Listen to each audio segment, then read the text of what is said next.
नमस्कार दोस्तों, कैसे हैं आप सब।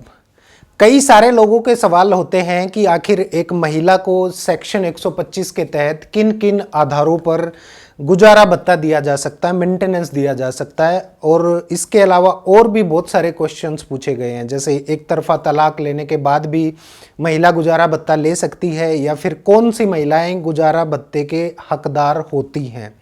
ये सारे बिल्कुल वाजिब प्रश्न हैं और इन्हीं प्रश्नों को लेकर समाज में, सोशल मीडिया में अलग अलग प्रकार की भ्रांतियां या मिस इन्फॉर्मेशन फैला दी गई है, जिसके कारण लोग कंफ्यूज हैं कि आखिर सही जानकारी है क्या।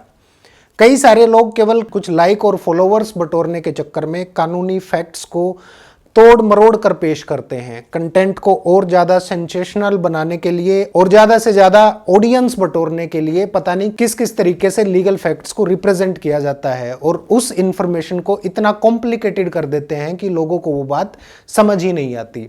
जबकि अगर आप कोई लीगल इंफॉर्मेशन दे रहे हैं, किसी फैक्ट के बारे में बात कर रहे हैं या किसी कानून के बारे में बता रहे हैं, तो वो इंफॉर्मेशन बिल्कुल क्लियर और आसान भाषा में होनी चाहिए ताकि एक अनपढ़ आदमी भी उसको अच्छे से समझ सके। मेरा ऐसा मानना है कि अगर किसी भी व्यक्ति को कानून की थोड़ी सी भी जानकारी है तो वो कभी भी ऐसा कोई काम नहीं करेगा जिसके कारण वो किसी कानूनी पचड़े में फंस जाए।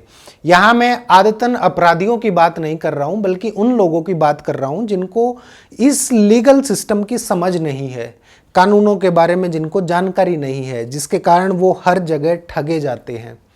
तो आज की इस वीडियो में हम बात करेंगे मेंटेनेंस या गुजारे भत्ते को लेकर और ऊपर बताए गए प्रश्नों के बारे में। दोस्तों, अभी हाल ही में महिलाओं के लिए कलकत्ता हाई कोर्ट ने एक बड़ा फैसला सुनाया है। कोर्ट ने कहा है कि यदि किसी महिला ने एक तरफा तलाक लिया है तो भी वो पति से गुजारा भत्ता ले सकती है। अगर तलाकशुदा पत्नी अपना भरण पोषण करने में असमर्थ है तो वो गुजारा भत्ता यानी मेंटेनेंस की हकदार है। यहां तक कि एक तरफा तलाक देने वाली पत्नी भी सीआरपीसी की धारा 125 के तहत अपने भरण पोषण के लिए मेंटेनेंस की मांग कर सकती है। यह मामला रेहाना खातून वर्सेस जॉर्गिस हुसैन मुर्शिदाबाद कोलकाता का है।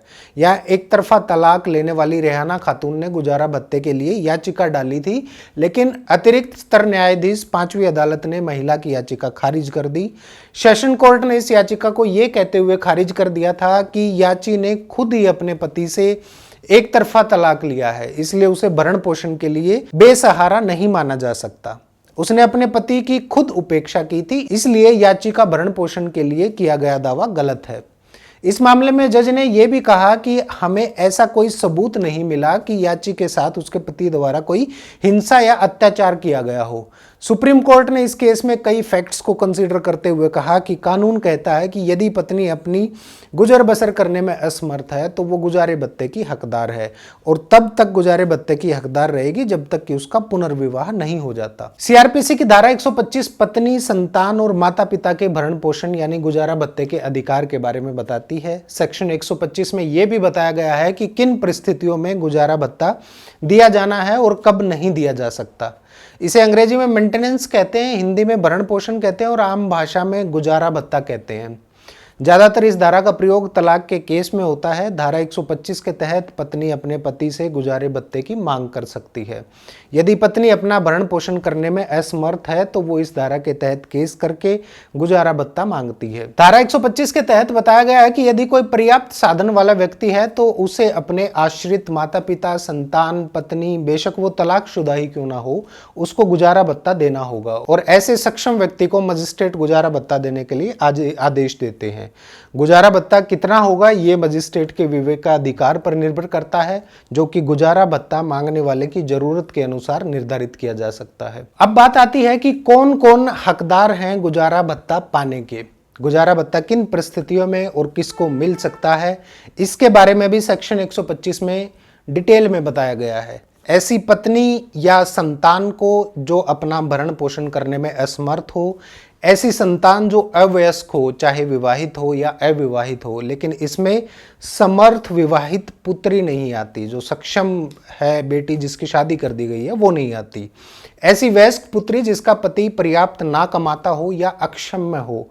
ऐसी संतान जो वयस्क तो है लेकिन किसी कारण से विकलांग है या विकलांग हो गया है या फिर मानसिक या शारीरिक रूप से अक्षम है।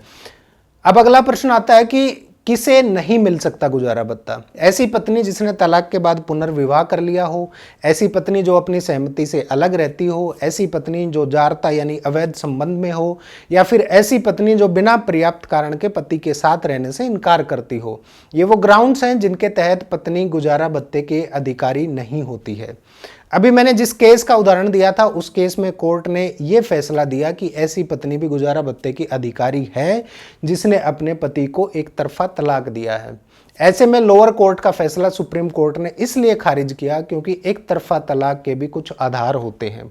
एक तरफा तलाक तभी संभव हुआ होगा जब उन आधारों को कोर्ट ने न्याय संगत माना होगा, और इन आधारों पर तलाक होने के बाद निराश्रित पत्नी गुजारे भत्ते की अधिकारी है। एक और प्रश्न कई बार पूछा जाता है कि क्या एजुकेटेड पत्नी मेंटेनेंस मांग सकती है? इस प्रश्न के जवाब में हम दिल्ली हाईकोर्ट के एक केस का एग्जाम्पल लेंगे। करीब 4 महीने पहले एक MBA महिला ने दिल्ली हाईकोर्ट में अंतरिम गुजारा भत्ता के लिए अर्जी लगाई। घरेलू हिंसा अधिनियम के तहत महिला की अर्जी को कोर्ट ने खारिज कर दिया और तर्क दिया कि वो खुद काफी पढ़ी लिखी है और अपने आय का स्रोत ढूंढने में खुद सक्षम है। पत्नी ने गुजारा भत्ता के तौर पर 50,000 रुपये महीने की मांग की थी। कोर्ट ने सुनवाई के दौरान पाया कि मेंटेनेंस मांगने वाली पत्नी MBA है और अपने पति के बराबर योग्यता है उसका पति जो कि पेशे से डॉक्टर था, लेकिन उस समय वो बेरोजगार था। सबसे पहले तो गुजारा भत्ता कितने प्रकार का होता है ये समझ लीजिए। हिंदू मैरिज एक्ट 1955 के तहत 2 तरह का गुजारा भत्ता होता है, अंतरिम गुजारा भत्ता या अस्थायी भत्ता, और परमानेंट गुजारा भत्ता यानी स्थायी भत्ता। अंतरिम गुजारे भत्ते में जब तक कोर्ट की कार्रवाई चल रही होती है और शुरुआत में खर्च करने के लिए अगर रकम नहीं है, तब सेक्शन 24 के तहत कोर्ट का फैसला आने तक शिकायतकर्ता को गुजारा भत्ता मिल सकता है, जो कि अंतरिम गुजारा भत्ता कहलाता है। परमानेंट गुजारा भत्ता सेक्शन 25 के तहत तलाक के बाद मिलने वाली एलिमनी होती है, जो कि परमानेंट भत्ता कहलाती है। इस मेंटेनेंस में स्त्री धन शामिल नहीं होता, उस पर सिर्फ पत्नी का अधिकार होता है। भत्ता कितना होगा ये पति की आय, संपत्ति और जिम्मेदारियों को देखते हुए कोर्ट डिसाइड करती है। अगर पत्नी जॉब करती है या शादी से पहले जॉब करती थी, इसका मतलब उसकी क्वालिफिकेशन ऐसी है कि वो नौकरी या बिजनेस कर सकती है अपना और अपनी बुनियादी जरूरतों को पूरा कर सकती है। इसलिए इस कंडीशन में कोर्ट महिला को मेंटेनेंस नहीं देता है। लेकिन सुप्रीम कोर्ट के फैसले के मुताबिक कामकाजी पत्नी जब अपनी कमाई से खुद का खर्च नहीं उठा पा रही है तो वो पति से मेंटेनेंस मांग सकती है। एक और प्रश्न पूछा गया था कि क्या पति मेंटेनेंस मांग सकता है पत्नी से?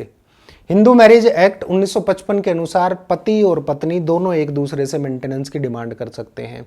सेक्शन 24 कहता है कि अगर कोर्ट में पति पत्नी का कोई केस चल रहा है और कार्रवाई के दौरान कोर्ट को यह पता लग जाए कि पति खुद की जरूरत पूरी नहीं कर पा रहा है, यहाँ तक कि उसके पास इस कार्रवाई के लिए भी पैसे नहीं हैं, तो कोर्ट पत्नी को आदेश दे सकती है कि वो अपने पति को मेंटेनेंस और कोर्ट केस में आने वाले खर्च के लिए पैसे दे। हालांकि इसमें पत्नी के पास सोर्स ऑफ इनकम होना जरूरी है। अगर पति के पास प्रॉपर्टी और कमाने की क्षमता है तो वो पत्नी से मेंटेनेंस का दावा नहीं कर सकता। अगर पति ने कोर्ट में पत्नी से मेंटेनेंस लेने का दावा किया है तो उसे उसका भी सबूत देना होगा कि वो शारीरिक या मानसिक तौर पर कमाने के लायक नहीं है। इसके बाद सेक्शन 25 कहता है कि पति को भरण पोषण मिलने का नियम इसमें शामिल है। इस परिस्थिति में कोर्ट पति और पत्नी दोनों की प्रॉपर्टी को ध्यान में रखकर विचार करता है। मान लीजिए कोर्ट ने पत्नी को आदेश दिया कि वो अपने पति को भरण पोषण दे और फिर कुछ समय बाद अगर पति कमाने लायक हो जाता है और काम करने लगता है तो पत्नी के दावे पर कोर्ट अपने फैसले को रद्द कर सकती है या बदल सकती है। इसके बाद एक प्रश्न आया था कि क्या लिव इन रिलेशनशिप में रहने वाली महिला पार्टनर भी गुजारा भत्ता जो है उसकी हकदार होती है? लिव इन रिलेशनशिप में रहने वाली महिला अपने पार्टनर के खिलाफ घरेलू हिंसा कानून के तहत गुजारे भत्ते के लिए कोर्ट का दरवाजा खटखटा सकती है। महिला को CRPC की धारा 125 के तहत गुजारा भत्ता दिया जा सकता है। यहां तक कि लिव इन रिलेशनशिप में पैदा होने वाला बच्चा भी इसका हक रखता है। चुनमुनिया बनाम वीरेंद्र कुमार मामले में सुप्रीम कोर्ट इस तरह का फैसला ऑलरेडी सुना चुकी है। तो दोस्तों ये था भरण पोषण से संबंधित सभी वो प्रावधान और उन सभी प्रश्नों के उत्तर जो बहुत सारे लोगों ने अलग अलग प्रकार से पूछे थे। उम्मीद है आप सभी को अपने प्रश्नों के उत्तर मिल गए होंगे। कोई डाउट है या कोई प्रश्न है तो कमेंट करके जरूर बताइएगा। नमस्कार।